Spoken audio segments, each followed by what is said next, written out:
தூண்டல் இல்லாமல் இருக்க முடியுமா?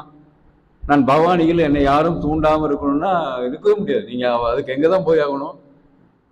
காட்டு கூட போக முடியாது. நீ காடும் இல்லை. அப்போ நம் வாழும் சூழலையே நம்ம சுய கட்டுப்பாட்டை நாம் என்ன பண்ணிக்கணும், ஏற்படுத்திக் கொள்வதுதான் அது பின்னால் நான் சொல்றேன். அது ஒழுக்கம். அந்த ஒழுக்கம் குறைந்ததுனால தான் நாட்டில் என்ன நடக்குது, பல்வேறு பிரச்சனை நடக்குதுங்களா இல்லையா? மேற்கு வங்கத்தை ஒரு டாக்டர், ஒரு புனிதமான தொழிலில் ஆசிரியர் தொழில், மருத்துவத்துறை, நர்ஸுன்னு சொல்லுவாங்க இல்லைங்களா, அந்த தொழில் இருக்கிற அந்த டாக்டர் நிறைய ரீசெண்டாக எங்கே கோயம்புத்தூர்லேயும் ஈரோட்லேயும் கூட நடந்துருந்துச்சு, திருப்பூர்லேயும் எங்கேயோ இப்படி நிறைய சம்பவங்கள் நடக்குது. இது காரணம் என்ன? மாதிரி சொல்லும்போது அது கூட கொடுத்துருக்கு அருகுணங்கள் இல்லைங்களா. 6 கொடுப்பாரு, 6ன்னு சொல்லல, என்னன்னு சொல்லியிருக்காரு? அரு அப்படிங்கிற.